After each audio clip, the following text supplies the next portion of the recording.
ओम सभी को नमस्ते। मंत्रोच्चारण। ओम सहनाववतु सहनौ भुनक्तु सह वीर्यं करवावहै तेजस्विनावधीतमस्तु मा विद्विषावहै। ओम शांति शांति शांति। स्वामी जी माइक बंद है आपका। अच्छा, ठीक है जी। मंत्र पाठ तो मैंने कर लिया, कोई बात नहीं। अभी वेदांत दर्शन की कक्षा संख्या 60 है। प्रथम अध्याय का चौथा पाद चल रहा है।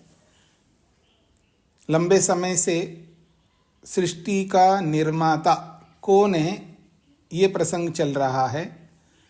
प्रकृति या ब्रह्म।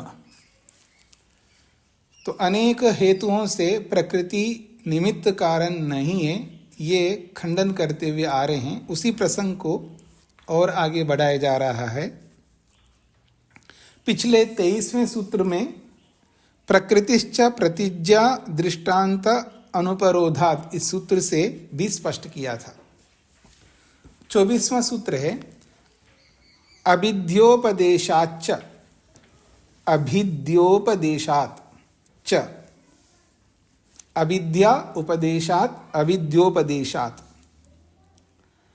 अथ च अयम अन्यो अपि हेतु, एक और भी हेतु है जिससे प्रकृति निमित्त कारण सिद्ध नहीं होती है। प्रकृतेः जगत कारणत्वे अविद्योपदेश, प्रकृति के जगत के कारणत्व के संदर्भ में एक अविद्योपदेश है।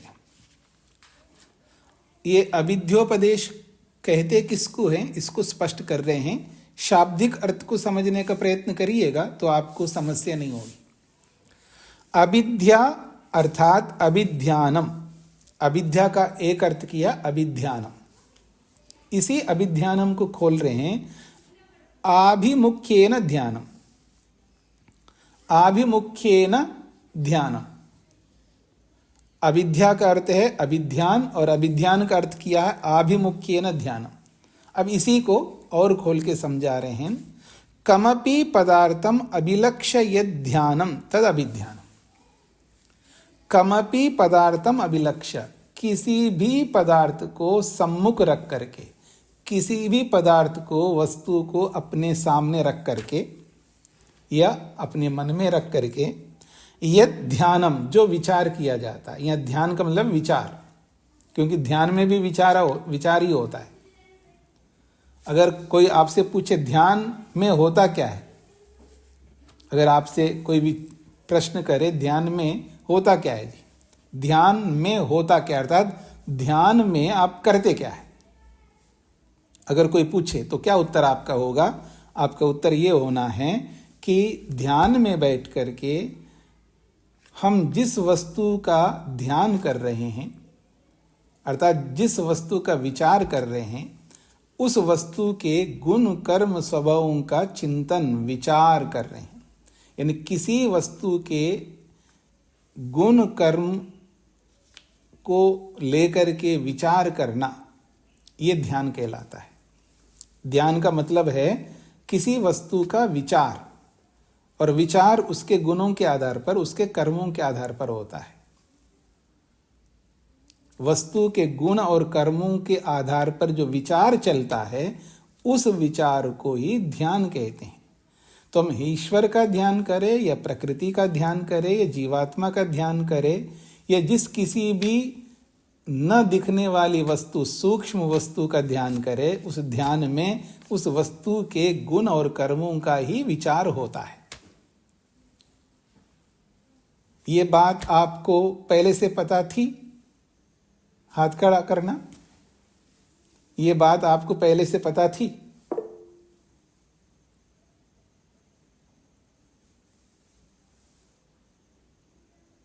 अच्छा, एक को देख के एक, बाकी सभी लोग हाथ खड़ा कर रहे हैं, अच्छी बात है, अगर पता है तो अच्छी बात है। पता थी तो आप कभी खुल करके नहीं बताया होगा इस विषय को लेकर के। खैर, तो अब आपको यह समझना है, ध्यान का अर्थ है जिस वस्तु को विषय बना करके, जिस वस्तु को आत्म समक्ष रख करके, मन के समक्ष रख करके जब उस वस्तु के गुण और कर्मों का विचार करते, उसी को ध्यान कहते हैं। ठीक इसी प्रकार यहां पर बोला जा रहा है, कमपि पदार्थम अभिलक्ष्य, किसी भी वस्तु रूपी पदार्थ को सम्मुख रख करके, यद ध्यानम, जो विचार किया जाता है, तद अभिध्यानम, उसी को अभिध्यान कहते हैं। तो कह रहे हैं तस्य अभिध्यानस्य प्रतिपादनात्, उस अभिध्यान का वर्णन होने से, जिस वस्तु को ध्यान में रख करके विचार किया जाता है, उस वस्तु के विचार का वर्णन शास्त्र में होने से। फिर बोलता हूं मैं, जिस वस्तु को सम्मुख रख करके, सम्मुख का मतलब है मन में रख करके, आत्म सम्मुख रख करके, जिस वस्तु को सम्मुख रख करके या जिस वस्तु को विषय बना करके जो विचार किया जाता है, ऐसे विचार का प्रतिपादन शास्त्र में होने से, वर्णन शास्त्र में होने से पता लगता है कि सृष्टि का कर्ता प्रकृति नहीं है। ये कहना चाहते हैं। अब अभिध्यान किसका होता है? तो अभिध्येय का होता है। अभिध्येयम, अभिध्यानम अभिध्येयम। अभिध्येयम का मतलब जिस वस्तु का विचार चल रहा है उस वस्तु को कहेंगे अभिध्येय। तद अभिध्येयम वस्तु, वो जो अभिध्येय वस्तु है अर्थात जिसका विचार किया जाना है, उस वस्तु को यहां पर अभिध्येयम कहा। वो कौन है अभिध्येय वस्तु? प्रकृत्याख्यम, वो प्रकृति है, प्रकृति नामक वस्तु है, जिसको प्रधानम शब्द से भी बोला जाता है, जिसको अव्यक्तम शब्द से भी बोला जाता है। तो तद अभिध्येयम वस्तु, वो जो अभिध्येय है, जिसका अभिध्यान करना होता है, जिसका विचार करना होता है, विचार किए जाने वाले वस्तु रूपी अभिध्येय कौन है? प्रकृत्याख्यम, वो प्रकृति नामक वस्तु है, प्रधान है, अव्यक्त है।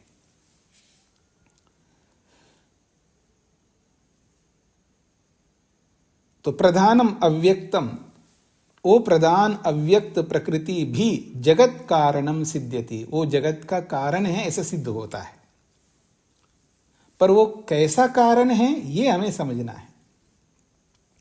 तद अभिध्यान उपदेशाच्च अयम, तद अभिध्यान उपदेशात या उपदेशाः, तद अभिध्यान उपदेशाः च अयम, उस प्रकृति का उपदेश है। यहां पर क्या है? सो अकामयता बहुस्याम प्रजायेय, सो अकामयता, सह अकामयता, उसने कामना की। उसने किसने? ब्रह्म ने, क्योंकि ब्रह्म ही कामना कर सकता।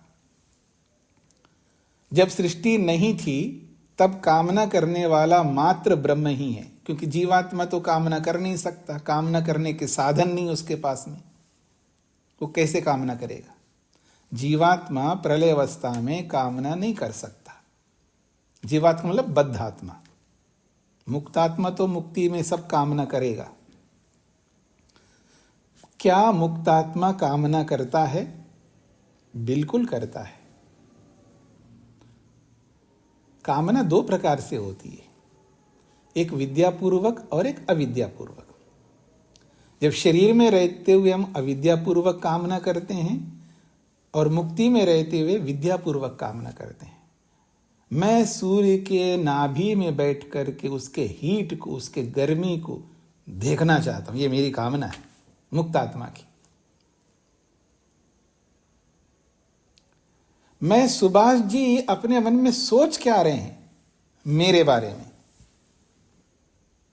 ऐसा अगर कोई मुक्तात्मा कामना करेगा तो कर सकता है। उनके मन में बैठ करके देखेंगे कि इसका मन चल कैसा रहा। तो क्या पता हमारे मन में कोई मुक्तात्मा बैठ करके हमारे खूंखार कार्यों को, कृत्यों को सुन रहा होगा, समझ रहा होगा। क्यों जी? तो मुक्तात्मा को भी कामना होती है। कामना, इच्छा। कामना का अर्थ क्या होता है? इच्छा। इच्छा एक गुण है, धर्म है। किसका? आत्मा का। तो जब आत्मा का स्वरूप ही इच्छा है तो वो बिना कामना के कैसे रह सकता है?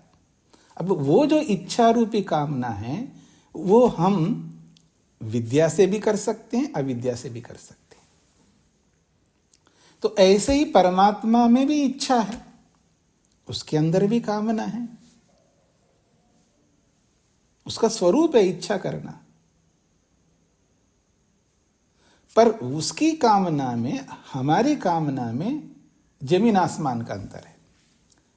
ब्रह्म में जो कामना है वो अप्राप्त को प्राप्त करने की कोई कामना नहीं होती है, क्योंकि उसके लिए सब प्राप्त है। सर्वव्यापक होने के नाते ब्रह्म को सब कुछ प्राप्त है, तो अप्राप्त को प्राप्त करने की कोई कामना ईश्वर में नहीं होती। इसलिए वेद कहता अकामो धीरो अमृता स्वयंभू रसेन तृप्तो न कुतश्चनो न। फिर भी उसमें कामना है। बस कामना ये कि हम आत्माओं के लिए, हम सब आत्माओं के लिए सृष्टि बना करके देना चाहता है ताकि हम सुखी हो सके, सुख को पा सके। और सुख को प्राप्त करने का एकमात्र माध्यम है सृष्टि। कई बार बहुत सारे लोग बोलते हैं क्यों बनाया भगवान ने सृष्टि? सृष्टि बना करके मेरे को परेशान कर दिया भगवान ने। ये सारे बहुत कुछ मेहनत करना पड़ता है, ये मेहनत ही नहीं करना पड़ता ना अगर सृष्टि नहीं बनाते। बेकार बना दिया भगवान ने सृष्टि।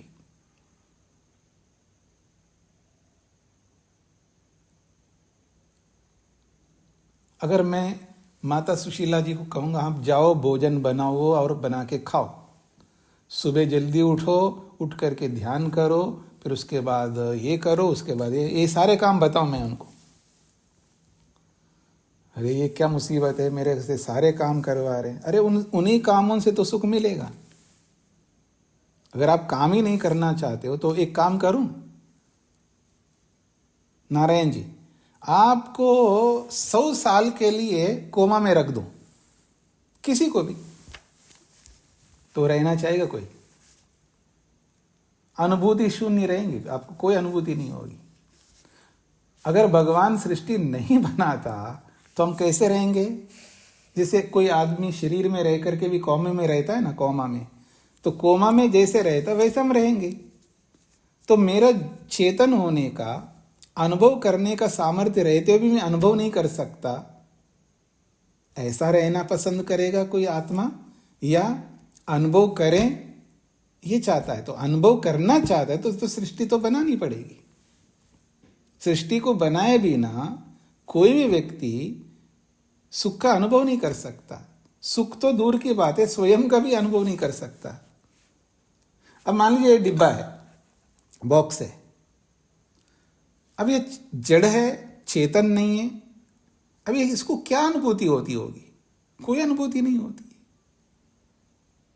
तो क्या मैं आत्मा होकर के ऐसे ही डिब्बे की तरह रहना चाहता हूं? कोई नहीं रहना चाहता। जब व्यक्ति को विवेक नहीं होता है ना, सामान्य ज्ञान भी नहीं होता है ना, तो ऐसे बिना सिर पैर की बातें बोलता रहता है। जिसको आप लोग बोला करते ना, इसको कॉमन सेंस नहीं है। सामान्य ज्ञान जब व्यक्ति के पास नहीं होता है तो ऐसे बिना सिर पैर की बातें बोलता रहता है। जब ऐसा बोलता है तो उसको खोपड़ी वाला नहीं समझना है।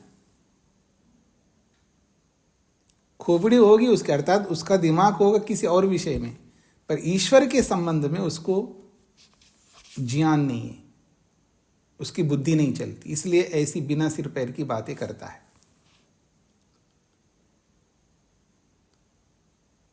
जब अपने स्वरूप को वियंगम दृष्टिकोण से, यानी सब प्रकार से, सर्वांगीण दृष्टिकोण से, ऑल ओवर दृष्टि से जब अपने स्वरूप को जानेगा आत्मा, तब उसको एहसास होगा कि भगवान ने सृष्टि बना करके कितना उपकार किया हम पर। तो यहां जो बोला जा रहा है सो अकामयता, उसने कामना की। क्या कामना किए? बहुश्याम प्रजायेय, बहु प्रजायेय श्याम, मैं बहुत प्रजा वाला बनूं, ऐसा उसने कामना की। यथा ही कश्चित् जन स्वकीयां स्त्रियम् अभिलक्ष्य ध्यायति यद अहम अस्याम प्रविश्य प्रजारूपेण बहुश्याम। अब लौकिक उदाहरण से समझा रहे।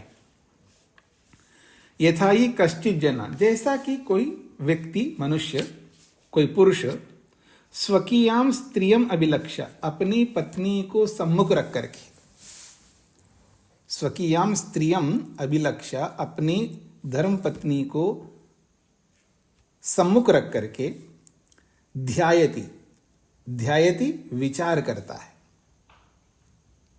क्या विचार करता है? यद अहम अस्याम प्रविश्य, जो मैं इस स्त्री के साथ संयुक्त होकर के, इस स्त्री के साथ, अपनी पत्नी के साथ संयोग को प्राप्त करके, प्रजा रूपेण बहुश्याम, मैं संतानों के रूप, संतान वाला बन जाऊं, बहुत सारी संतानों से युक्त हो जाऊं। प्रजा रूपेण बहुश्याम, मैं बहुत संतान वाला बन जाऊं, ऐसा पति विचार करता है, ध्यान करता है।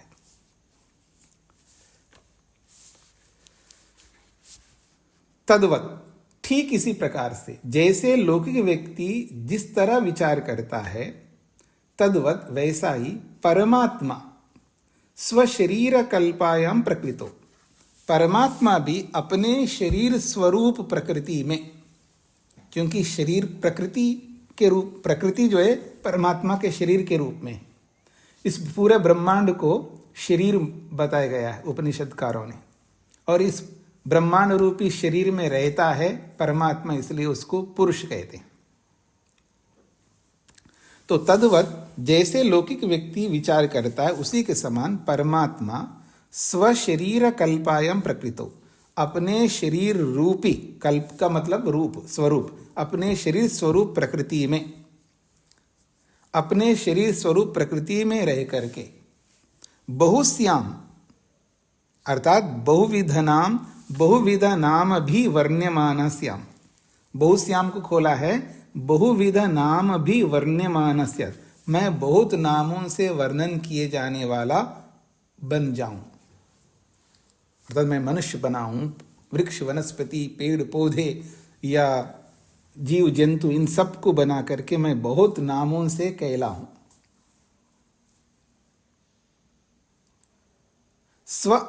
स्व आश्रये बहुभवनस्य कल्पना एकस्मिन्नेव चेतने वस्तुनि परमात्मनि न संगच्छते।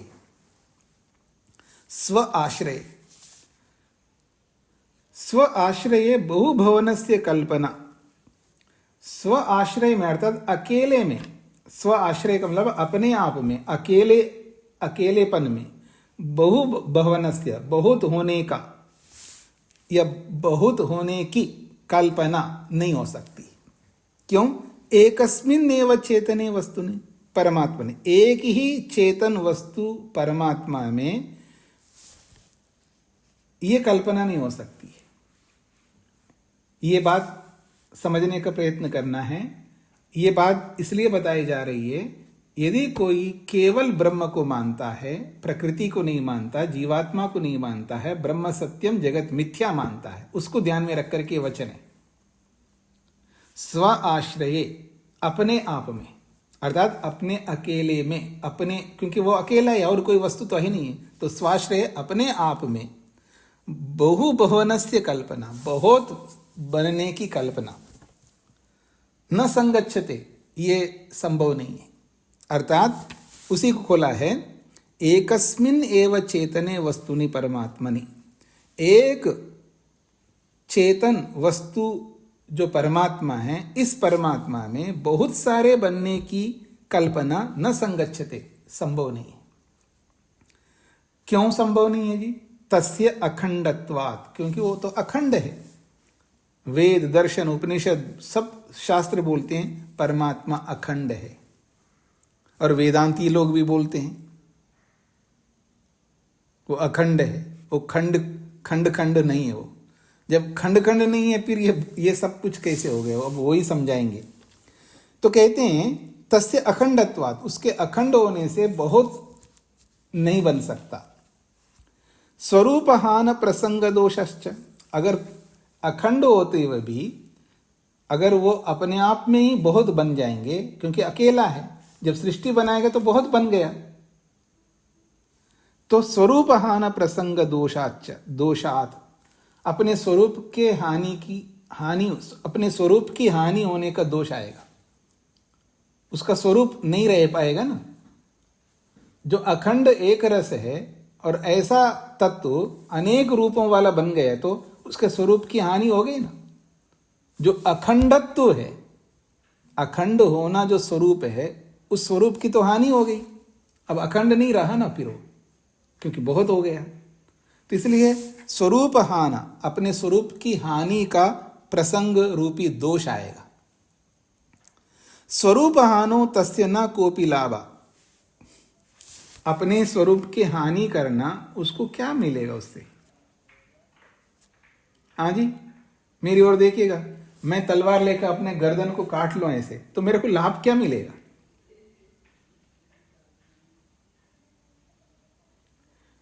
अथवा मैं जो संसार में अपने आप को दिखाता हूं, मैं सन्यासी हूं, मैं चतुर्थाश्रम में हूं, मैं ध्यानी हूं, मैं विद्वान हूं, जो भी हूं मैं,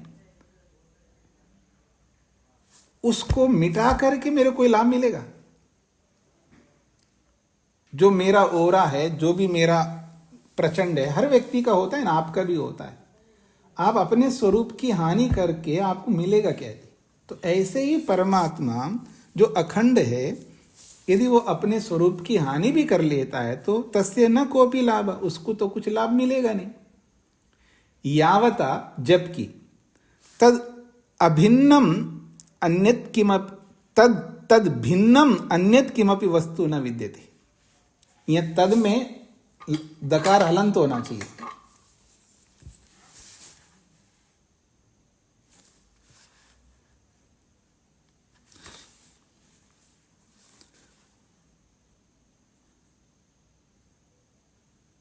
तद भिन्नम अन्यत किमपि वस्तु न विद्यते, उस ब्रह्म से भिन्न और कोई तो वस्तु नहीं है। जिसके सिद्धांत में केवल ब्रह्म है, तो उसके सिद्धांत में उस ईश्वर से भिन्न कोई वस्तु तो है ही नहीं है। जब कोई वस्तु भिन्न नहीं है, एक ही वस्तु है, तो एक ही वस्तु है और उस एक वस्तु के अनेक वस्तु बना देंगे तो खंडित हो जाएगा, तो अब उसके स्वरूप की हानि होगी। इसलिए कहते हैं तस्मात् तस्य स्वतो भिन्नम वस्तु अभिलक्ष्य ध्यानम। तस्मात् इसलिए कह रहे हैं तस्य स्वतो भिन्नम वस्तु अभिलक्ष्य, अपने से भिन्न वस्तु को अभिलक्ष्य सामने रख करके ध्यानम, परमात्मा जो है विचार करता है। क्या विचार करता है। बहुभवनाय, बहुत सारी प्रजा वाला बनो, ऐसी कामना करता है, तब उचित है। तस्मात् इसलिए तद अव्यक्तम प्रधानम प्रकृत्याख्यम सिद्धति तराम जगत उपादान कारणम। तस्मात् इसलिए वो जो अव्यक्त रूपी प्रधान है, प्रकृति नामक वस्तु है, वो सिद्धति तराम, सिद्धति तराम का मतलब नितांत रूप से सिद्ध होता है। क्या। जगत उपादान कारण, जगत का उपादान कारण के रूप में वो सुस्पष्ट सिद्ध होता है। और जब प्रकृति जगत का उपादान कारण है तो परमात्मा निमित्त कारण है, ये कहना चाहते हैं। ये बात स्पष्ट हो गई जी सभी को। सूत्रार्थ लिखिएगा। अविद्योपदेशात् च, किसी पदार्थ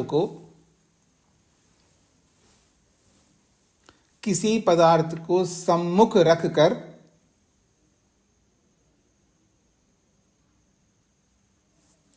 किसी पदार्थ को सम्मुख रखकर,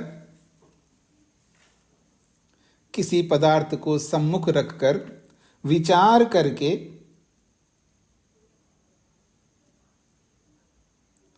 किसी पदार्थ को सम्मुख रखकर विचार करके कुछ बनाने का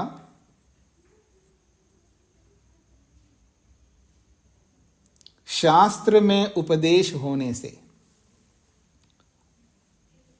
कुछ बनाने का शास्त्र में उपदेश होने से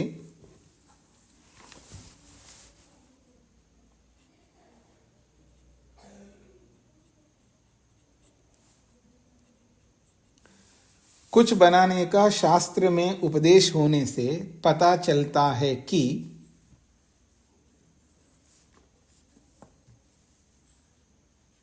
कुछ बनाने का शास्त्र में उपदेश होने से पता चलता है कि प्रकृति जगत का उपादान कारण है। प्रकृति जगत का उपादान कारण है।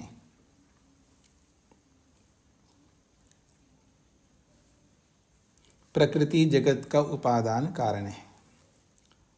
किसी पदार्थ को सम्मुख रखकर विचार करके कुछ बनाने का शास्त्र में उपदेश होने से पता चलता है कि प्रकृति जगत का उपादान कारण है।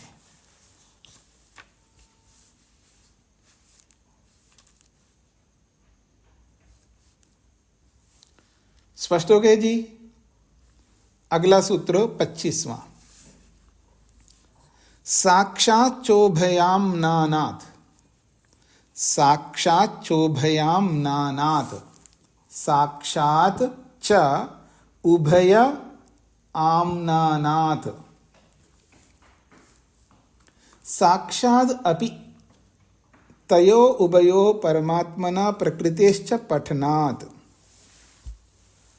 साक्षात का मतलब है शास्त्र में सीधा सीधा तयो उभयो, उन दोनों का अर्थात परमात्मा और प्रकृति, इन दोनों का साक्षात अर्थात सीधा सीधा शास्त्र में पठनात् पाठ होने से तौ द्वौ अपि जगत का कारणे सिद्ध्यतः, वो दोनों जगत के कारण हैं ऐसा सिद्ध होता है। देखिए साक्षात शब्द जो है ना, ये समझने योग्य होता है। प्रसंग के अनुसार साक्षात शब्द का अर्थ लेना।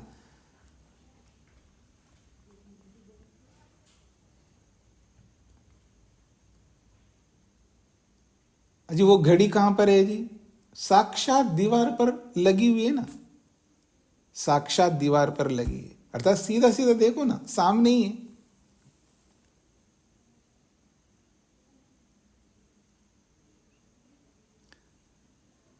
मैं आपको साक्षात देख रहा हूं अर्थात मैं आपको आंखों से देख रहा हूं।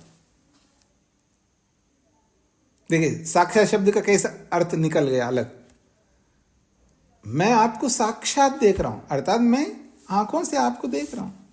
ये यूं कहूं, मैं साक्षात आपको देख रहा हूं मतलब मैं सीधा सीधा आंखों से देख रहा हूं।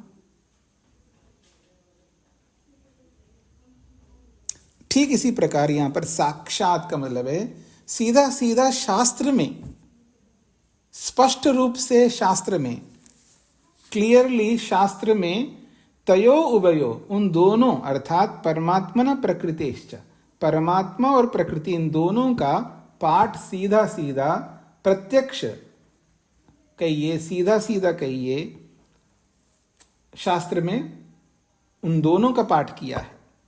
इसलिए तौ दो अपि जगत कारणे सिद्ध्यता, इसलिए प्रकृति और परमात्मा दोनों जगत के कारण हैं ऐसा सिद्ध होता है। तद यथा, अब उदाहरण से समझाया जा रहा है।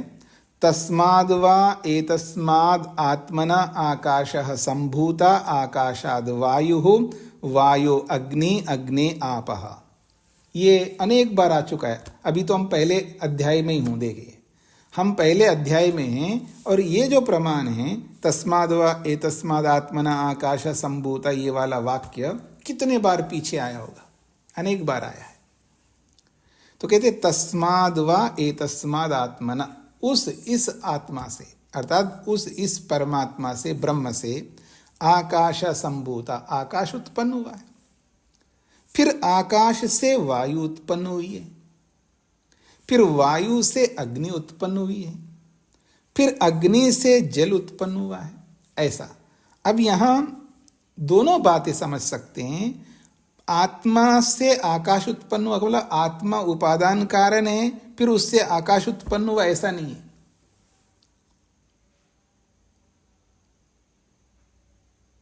ये हमें समझना है। तस्माद व एतस्माद आत्मना आकाश संभूत, मतलब उस इस आत्मा से आकाश उत्पन्न हुआ, क्योंकि ये पंचमी विभक्ति है।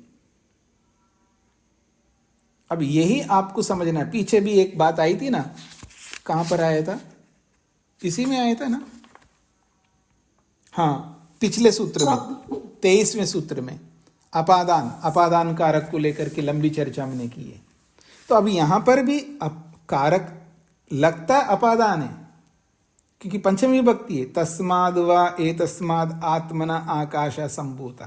तो ये अपादान अर्थ में नहीं है पंचमी विभक्ति। ये सबको हमको समझ, संस्कृत पढ़ने का मतलब ये नहीं है कि वहां पंचमी विभक्ति देख करके आप यूं समझ लो ये अपादान कारक है, ऐसा नहीं होता है। हाँ, आप साधारण सरल संस्कृत पढ़ते हैं उसमें तो ठीक है, अपादान होता है, पर जब संस्कृत को व्यापक रूप से पढ़ोगे, विस्तार से पढ़ोगे, उसका जो ग्रामर है, व्याकरण है, उसके माध्यम से पढ़ोगे तो आपको समझ में आएगा कि पंचमी विभक्ति को देख करके अपादान कारक नहीं समझना है। कहीं द्वितीय विभक्ति को देख करके वहां कर्म कारक नहीं समझना है, तृतीय विभक्ति देख करके वहां करण कारक नहीं समझना, चतुर्थी विभक्ति को देख करके वहां संप्रदान कारक नहीं समझना, षष्ठी विभक्ति को देख करके वहां संबंध नहीं समझना, प्रथमा विभक्ति देख करके वहां पर आप कर्ता कारक नहीं समझना है। विभक्तियां तो एक माध्यम है, ये व्यापक रूप से समझना पड़ता है। इसलिए बहुत सारे विद्वान जो है, ऐसा आप यूं कह सकते हो, साइंस तो पढ़ा है लेकिन डीपली नहीं पढ़ा है। साइंस तो पढ़ा है लेकिन डीपली मतलब बहुत मैक्रो होकर के सूक्ष्मता से साइंस नहीं पढ़ा है, इसलिए वो कुछ ना कुछ बोलता रहता है गलत सलत। ऐसे ही थोड़ा बहुत व्याकरण पढ़ करके आप ये नहीं बोल सकते कि यहां ये विभक्ति इसलिए ऐसा है। इसलिए एक बहुत बड़ी बात कही है, कौन, महर्षि यास्क ने। जब वेद पढ़ा जाता है, वेद मंत्रों की व्याख्या की जाती है, तो व्याख्या यूं ही कोई व्याकरण पढ़ करके नहीं कर सकता है, या निरुक्त आदि शास्त्रों को पढ़ करके मात्र नहीं कर सकता है। उसके लिए बहुत बड़ी योग्यता चाहिए होता है। आज तो हर कोई लेखनी उठाता है, कोई भी कुछ भी लिखता जा रहा है, योग के ऊपर, इसके ऊपर, उसके ऊपर, पता नहीं जिसको लिखना आता है बस वो लिखता जा रहा है, पुस्तकें बनाता जा रहा है। कोई रोक टोक नहीं है ना, सब स्वतंत्र पंछी है हम लोग। कोई भी कुछ भी किसी के ऊपर कुछ ना कुछ लिखता जाता है। मैं लिखना मना नहीं कर रहा हूं, पर लिखने का पीछे उसकी कितनी बड़ी साधना होनी चाहिए, उस विषय में कितनी विशेषता होनी चाहिए, कितना उस विषय को अच्छी तरह हृदयंगम करना होता है। लोग जीवन लगा करके भी नहीं लिख पाते। आदमी थोड़ा बहुत पढ़ करके यूं लिखने लग गया, हर किसी विषय को लेकर के लिखता रहता है। ऐसे वेद पर हाथ चलाना, लेखनी उठाना, उसका भाष्य करना कोई खेल नहीं है। इतने बड़े बड़े पंडित लोगों को ही स्वामी दयानंद सरस्वती ने ऐसा उठा करके रख दिया, देखो कैसे गलत करते हैं लोग। वो साधारण लोग नहीं थे, वो वैयाकरण थे, बहुत शास्त्रों को पढ़े हुए थे, लेकिन शास्त्र पढ़ने मात्र से कोई भाष्य नहीं कर सकता आदमी। जीवन कितना पवित्र होना चाहिए उसका, योगी होना चाहिए, तभी वो लेखनी उठा कर कुछ लिख सकता है।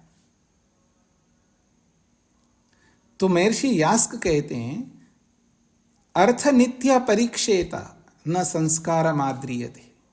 वह अर्थ मुख्य है, संस्कार नहीं देख। संस्कार का मतलब ये विभक्तियां, ये लिंग और ये और वो बहुत सारे जो नियम होते हैं ना, वो नहीं देखा जाता वहां पर। वह अर्थ को देखा जाता है, प्रसंग को देखा जाता है, विवक्षा को देखा जाता है, आकांक्षा को देखा जाता है, योग्यता को देखा जाता है, तात्पर्य को देखा जाता है। ऐसे बहुत सारी बातें हैं। ये महर्षि यास्क कहते हैं। वो विभक्ति को देख करके आप वैसा अर्थ नहीं निकाल सकते।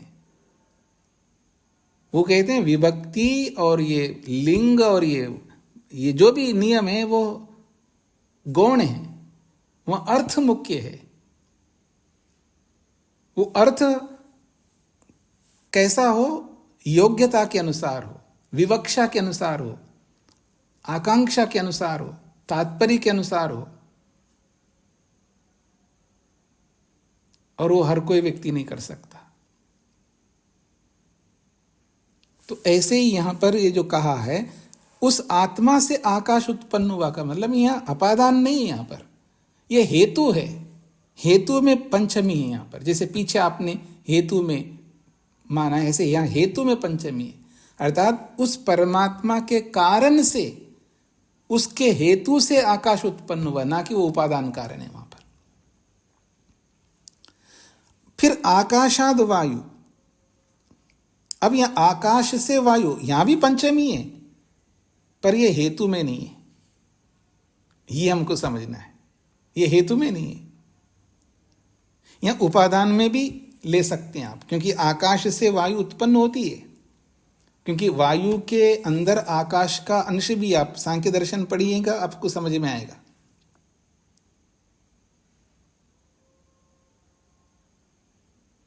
पृथ्वी में 5 भूत हैं पीछे के, जल में 3 भूत हैं पीछे के, अग्नि में 2 भूत हैं पीछे के, वायु में 1 भूत है। ऐसा वहां योग दर्शन में भी समझा, योग दर्शन भी पढ़ेंगे तो आपको समझ में आएगा। तो आकाश से वायु, तो आकाश भी वह कारण है, भले ही उस वायु के पीछे स्पर्श तन्मात्रा है। स्पर्श तन्मात्रा तो है, मुख्य रूप से स्पर्श तन्मात्रा से वायु उत्पन्न होती है, लेकिन उसमें आकाश भी एक अंश है वहां, वो भी उसकी मात्रा है वहां पर। ऐसे वायो अग्नि, वायु से अग्नि, ऐसे अग्ने आपह।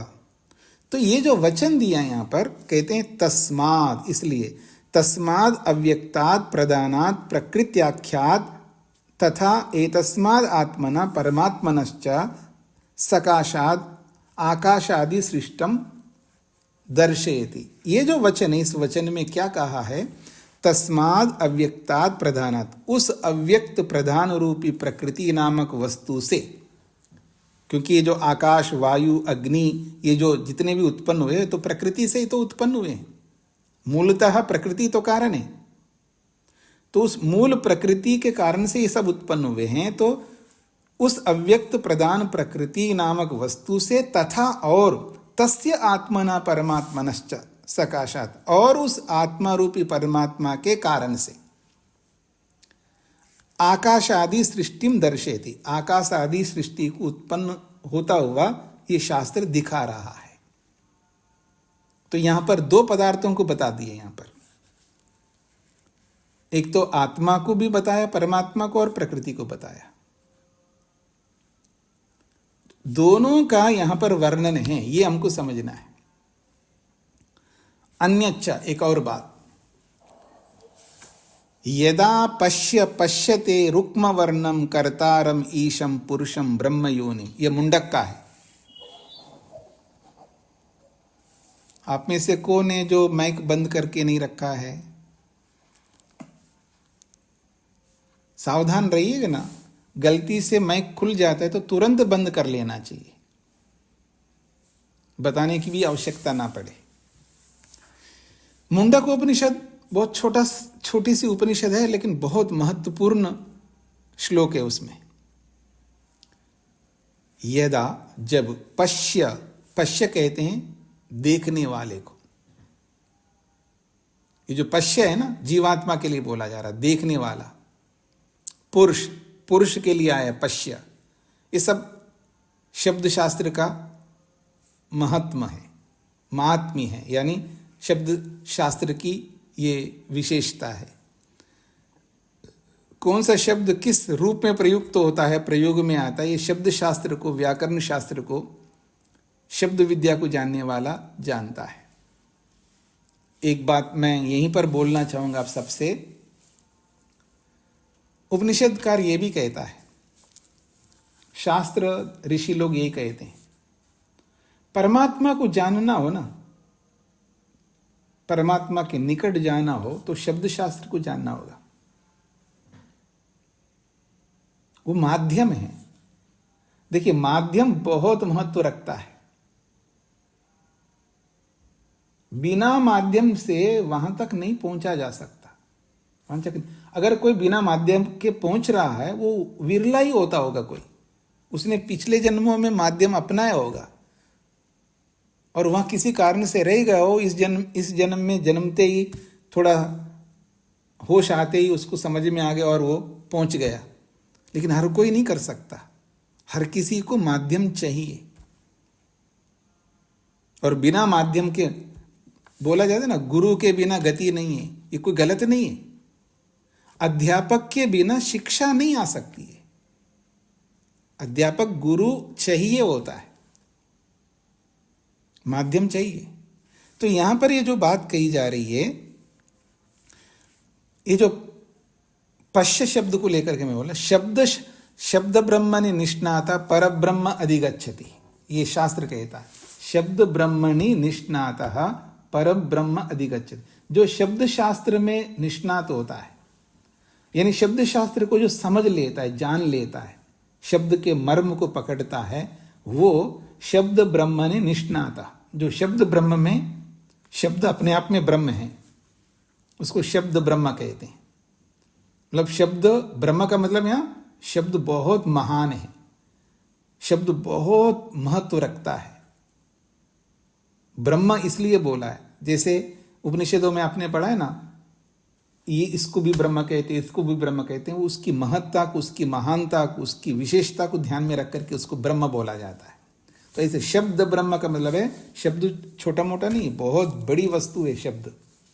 उसके बिना तो गति ही नहीं है, उसके बिना तो कुछ हो नहीं सकता। बिना शब्द के हम जीवन में कभी बढ़ ही नहीं सकते।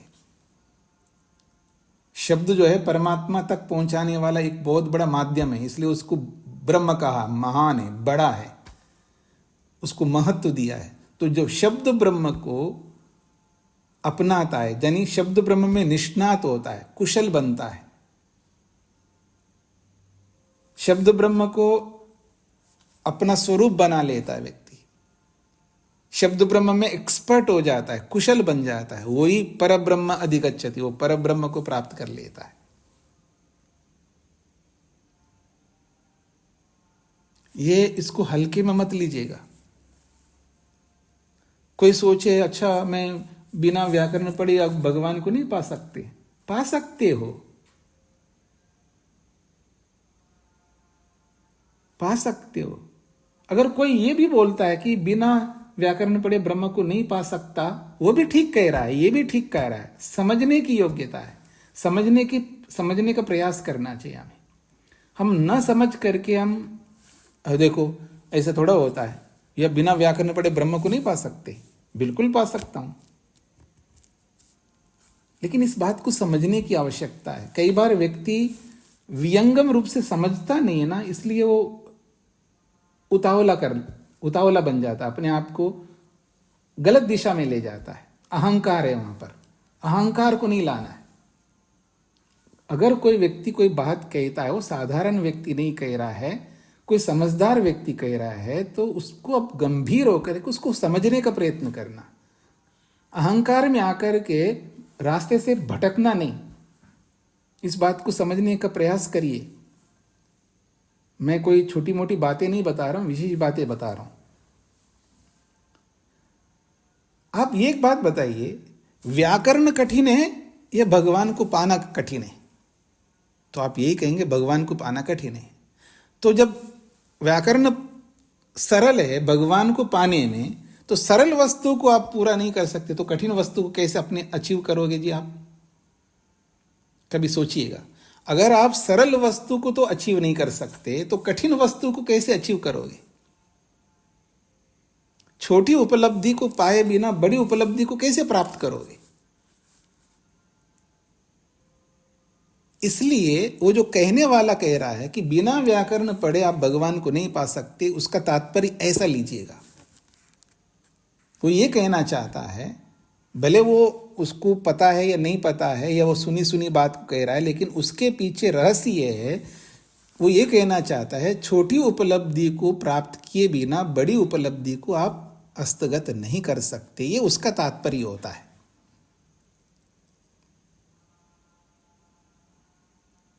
तो इसलिए छोटी उपलब्धि सरल होती है, बड़ी उपलब्धि कठिन होती है। पहले छोटी उपलब्धि को हस्तगत करके दिखाओ ना आप, ये तो कर नहीं सकते, डिग्री तो कंप्लीट नहीं कर सकते और ख्वाब देख रहे हो आईएएस बनने की, ये इसका तात्पर्य होता है। तो व्यापक दृष्टि से हमको समझ करके चलना चाहिए, न कि अहंकार बीच में ला करके, बिना मतलब अहंकार ला करके रास्ते से भटकना नहीं चाहिए आदमी को। और अक्सर ऐसा ही होता है, व्यक्ति बीच में अहंकार लाता है और अहंकार ला करके रास्ते से भटक जाता है। एकांगी दृष्टि से कभी विचार नहीं करना चाहिए। और जो दूसरा ये व्यक्ति कहता है कि देखो जी, बिना व्याकरण पढ़े भी भगवान को पाया जा सकता है, उसका तात्पर्य अलग है। वो क्या कहना चाहता है, भगवान को प्राप्त करने के लिए रीजन वो व्याकरण नहीं है, योग्यता है। वो ये कहना चाहता है भगवान को पाया जा सकता, अपने क्लेशों को भस्म करो ना, अपनी अविद्या को समाप्त करो, सारे पाप कर्म, एक भी पाप मत करना, यम नियम का पालन करो, ये करो, पूरा जो भगवान को प्राप्त करने के जो एक्चुअल रीजन है, कारण है, उसको लगाओ ना, भगवान को पालोगे आप। किसने मना किया आप भगवान को नहीं पा सकते? कारण है तो कार्य तो हो ही जाएगा। वह व्याकरण थोड़ा कारण है भगवान को प्राप्त करने का, वो ये कहना चाहता है। तो दोनों का तात्पर्य अलग अलग है। उन दोनों के तात्पर्यों को हमें समझना होता है। कोई कहता बिना वेद पढ़े भगवान को नहीं पा सकता, कोई कहे बिना 4 वेदों को पढ़े भगवान को नहीं पा सकता है। उसके तात्पर्य को समझ लो, वो कहना क्या चाहता है। उसको नहीं पता होगा ऐसा कहने वाले को। हम लोग भी पढ़ते समय, शास्त्र पढ़ते समय गुरुकुल में, हम 2 मित्र हैं, आज भी मित्रता के रूप में रह रहे हैं, सालों से रह रहे हैं। खूब लड़ाई करते थे हम लोग, खूब लड़ाई। मेरा पक्ष था बिना वेद पढ़े मुक्ति नहीं मिल सकती, उनका पक्ष बिना वेद पढ़े मुक्ति मिल सकती। दोनों लड़ते रहे शास्त्र को लेकर के, वैसे नहीं, व्यक्तिगत रूप से कभी लड़ाई नहीं की है। और दोनों एक दूसरे में लड़े, गर्म जोशी से, उसमें राग द्वेष ये वो सब कुछ आया, अहंकार सब कुछ आया। लेकिन आज समझ में आता है कैसे लड़ रहे थे हम लोग, पागलों की तरह। तो ये है मुख्य बात। तो यहां जो पश्य शब्द है, ये पुरुष के लिए, आत्मा के लिए है। पश्य, पश्यते, ये जो देखने वाला है वो देखता है। किसको? रुक्म वर्णम। रुक्म वर्ण कहते ज्योति स्वरूप परमात्मा को। और वो कैसा है? कर्तारम, वो करता है, बनाने वाला है, सृष्टि को रचने वाला है। और वो ईशम, वो कैसा है? वो स्वामी है, वो पुरुष है। इतना ही नहीं, ब्रह्म योनिम, ब्रह्म कहते हैं वेद को, वेद का भी वो योनि है, आधार है, वेद का कारण है। तो वेद के कारण पुरुष, स्वामी, कर्ता, ज्ञान स्वरूप परमात्मा को यदा पश्य पश्यते, जब देखने वाला जीवात्मा मनुष्य देखता है, उसके आगे कहा है उपनिषदकार ने, उसके आगे बहुत बड़ी अच्छी बात कही, तब वो व्यक्ति अपने पापों को धो करके, अपने क्लेशों को भस्म करके, फिर वो परम गति को प्राप्त करता है। ऐसा आगे की बात कही है। अत्र जगत उत्पत्ति कर्मणि परमात्मा निमित्त कारणत्वेन वर्णिता। ये जो वचन है, यदा पश्य पश्यति रुक्म वर्णम कर्तारम ईशम पुरुषम ब्रह्म योनिम, इस वचन में जगत की उत्पत्ति, जगत उत्पत्ति कर्म ने, जगत को उत्पन्न करने के इस कर्म में परमात्मा को निमित्त कारणत्वेन वर्णिता, निमित्त कारण के रूप में वर्णन किया है। क्योंकि कर्तारम बोला ना, कर्तारम ये है कर्ता। किसका किसका करता है? वो सृष्टि का ही तो करता है। तो इस वचन में जगत की उत्पत्ति करने वाला कर्ता के रूप में दिया है, तो इसलिए यहाँ इस वचन में निमित्त कारण के रूप में वर्णन किया है। फिर कहा है तथा अजामेकम लोहित शुक्ल कृष्णाम बहवी प्रजा सृजमाना स्वरूपा। फिर कहा यहां पर जो अजन्मा है, एकम एक है, प्रकृति को लेकर के बोला जा रहा है। प्रकृति एकम एकम है, अव्यक्तम प्रधानम एकम, इस रूप में देखना है। वो अव्यक्त प्रधान रूपी प्रकृति एक है और अजा अजन्मा है। और किस स्वरूप वाला है? लोहित शुक्ल कृष्ण स्वरूप वाली है। बहुवी प्रजा सृजमानाम स्वरूपा, बहुत सारी प्रजा को अपने जैसा वो बना रही है प्रकृति। ये भी वचन पहले अनेक बार आ चुकी है। अत्र इस श्वेताश्वतर उपनिषद के वचन में साक्षात त्रिगुणात्मिका प्रकृति जगत कारण मुच्यते। इस वचन में त्रिगुणात्मिका प्रकृति, ये जो तीन स्वरूपों वाली, जो लोहित शुक्ल कृष्ण तीन स्वरूपों वाली, सत्वरस तम तीन स्वरूपों वाली प्रकृति को जगत का कारण के रूप में प्रस्तुत किया है। यहां तक स्पष्ट हो गए जी। एवं उभयस्य परमात्मना प्रकृतिश्च जगत कारण प्रसंगे साक्षात आम्नानात्। एवं इस प्रकार से उभयस्य, उभयस्य अर्थात दोनों का, दोनों किन का? परमात्मना प्रकृतिश्च, परमात्मा और प्रकृति इन दोनों को जगत कारण प्रसंगे, जगत की उत्पत्ति के कारण के प्रसंग में साक्षात सीधा सीधा इन शास्त्रों में आम्नानात् पाठ किया गया होने से, इन दोनों तत्वों का जगत की उत्पत्ति में साक्षात सीधा सीधा आम्नानात् पाठ किया गया होने से, वर्णन किया गया होने से, उभौ अपि कारणेस्ता, ये दोनों कारण है। ये दोनों सृष्टि की उत्पत्ति में कारण है। प्रकृति भी कारण है और परमात्मा ब्रह्म भी कारण है। अब हमें समझना है कि शास्त्र परमात्मा को किस कारण, किस रूप में कारण प्रस्तुत किया है? कर्ता के रूप में प्रस्तुत किया है। और शास्त्र प्रकृति को किस कारण के रूप में प्रस्तुत किया? उपादान कारण के रूप में प्रस्तुत किया। ये हमें समझना है। ठीक हो गया जी, यहां तक स्पष्ट हो गया। वेदे अपि उभो निर्दिश्येते, केवल उपनिषदों में ऐसा कहा गया हो, निर्देश किया गया हो, वर्णन किया गया हो, ऐसा नहीं है। वेदे अपि उभो निर्दिश्येते, वेद, अच्छा एक छूट गया। अल्पना जी आप यही कहना चाह रहे होंगे ना, एक वाक्य छूट गया है। तथा एक और बात कही है श्वेताश्वतर उपनिषद की, मायाम तो प्रकृतिम विद्यात मायिनम तो महेश्वरम। ये भी बहुत अच्छा वचन है श्वेताश्वतर उपनिषद बहुत सरल भी है और उपनिषदों की अपेक्षा से, और बहुत गंभीर है। दर्शनों की दृष्टि से मैं आपके सामने रखूं, ये जो दर्शन है, योग, सांख्य, वैशेषिक, वेदांत, योग, सांख्य, वैशेषिक, न्याय, वेदांत और मीमांसा, ये 6 दर्शन है। इन 6 दर्शनों में जब हम लोग दर्शन पढ़ने वालों से पूछते हैं जिन्होंने दर्शन पढ़ा है, इन 6 दर्शनों में आपको सरल कौन सा दर्शन लगता है? हर कोई यही बोलता है योग दर्शन बड़ा सरल है जी। न्याय दर्शन बहुत कठिन है, मीमांसा तो और ज्यादा कठिन है।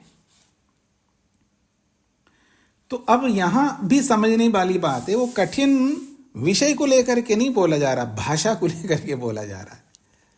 क्योंकि न्याय दर्शन की भाषा कठिन है, मीमांसा की भाषा भी कठिन है, लेकिन विषय की दृष्टि से देखो, योग सरल है या कठिन है, ये आपके जीवन से पता लगेगा। योग दर्शन, योग आपके लिए सरल है या कठिन है, आपके जीवन बताएगा ये सरल है या कठिन है। पत्नी से तो सत्य बोल नहीं सकता आदमी, पति से बोल नहीं सकती है, अपने निकट के निकट आदमी के साथ भी यम का पालन नहीं कर सकते। क्यों? उनको कठिन लग रहा है। अगर पालन करूंगी या करूंगा तो बहुत कठिनाइयां सामने करने पड़ेंगे, इसलिए वो करते नहीं है। बताओ, योग सरल है या कठिन है? विषय की दृष्टि से तो कठिन है, भाषा की दृष्टि से सरल हो सकता है, कोई बात नहीं। तो कठिन सरल भी अपेक्षा से होता है, प्रसंग से होता है, विषय से होता है। तो ये सारी बातों को हमें समझना होता है। इसलिए कभी किसी के ऊपर टिप्पणी करने से पहले, स्टेटमेंट देने से पहले सर्वांगीण दृष्टिकोण से विचार करके देना स्टेटमेंट। ऐसे आंख मीच करके मत दिया करो। जी वो जो पड़ोसिन है ना, पड़ोसिन पता नहीं क्या, अरे भाई क्या स्टेटमेंट दे रहे हो आप? आपको क्या पता पड़ोसिन के बारे में? हाँ, बिना मतलब। अब अपने गरेबान में देखो ना, दूसरों के बारे में बड़ा अच्छा आप स्टेटमेंट देने लगते हो। ऐसा मत किया करो। थोड़ा जीना सीखिएगा, सुख से जीना सीखिएगा, शांति से, तृप्ति से, संतुष्ट होकर के कैसे जिया जाता है वो सीखना चाहिए आदमी को। तो यहां पर बोला जा रहा, मायाम तो प्रकृतिम विद्यात। ये जो माया, माया का मतलब ये जो सृष्टि है, जो संसार है, इसको माया बोला है। मायाम तो प्रकृतिम विद्यात। ये जो सृष्टि रूपी माया है, इसको प्रकृति भी बोल सकते हैं, माया भी बोल सकते हैं। तो माया तो प्रकृति है।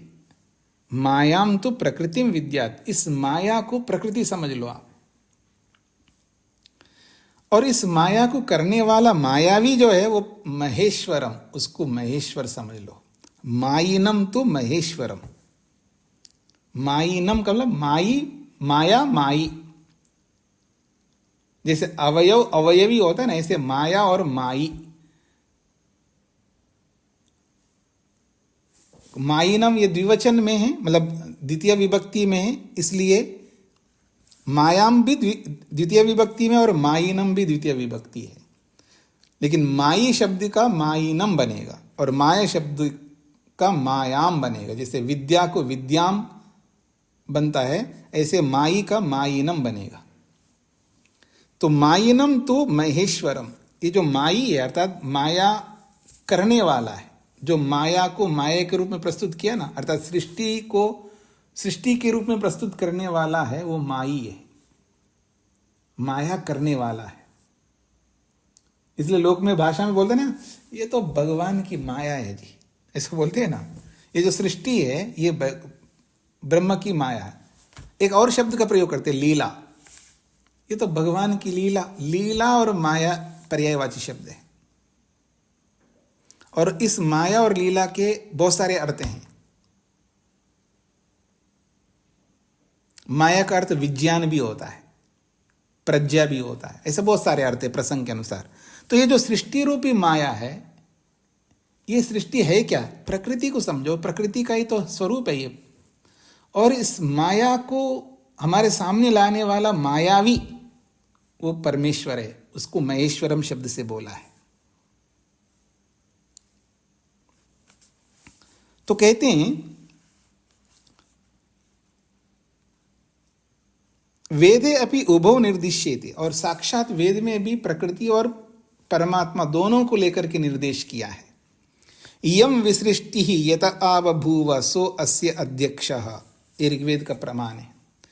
इयम विसृष्टि, ये जो विसृष्टि, विसृष्टि का मतलब विविध प्रकार की सृष्टि। इयम विसृष्टि, ये जो विशेष विविध प्रकार की सृष्टि है, ये विविध प्रकार की सृष्टि यतः आबभूव, जिससे उत्पन्न हुई है, जिससे ये विविध प्रकार की सृष्टि उत्पन्न हुई है, सो अस्य अध्यक्ष, वो उसका अध्यक्ष है। जिससे उत्पन्न हुई है, उत्पन्न करने वाली जो वस्तु है, उस वस्तु का भी ये जो परमात्मा है वो अध्यक्ष है। सो अस्य अध्यक्ष, वो उसका अध्यक्ष है। किसका? जिससे सृष्टि उत्पन्न हुई उसका। अत्र सृष्टे उपादान कारणम परमात्मनो अध्यक्षत्वेपि अस्ति। अत्र इस ऋग्वेद के इस प्रमाण में सृष्टे उपादान कारणम, सृष्टि का उपादान कारण को लेकर के भी बोला है, और परमात्मनो अध्यक्षत्वे, और परमात्मा को उस उपादान कारण का अध्यक्ष के रूप में भी वर्णन किया है। स्पष्ट हो गए जी? और कल समझने का प्रयत्न करते, आज इतने ही रखते हैं।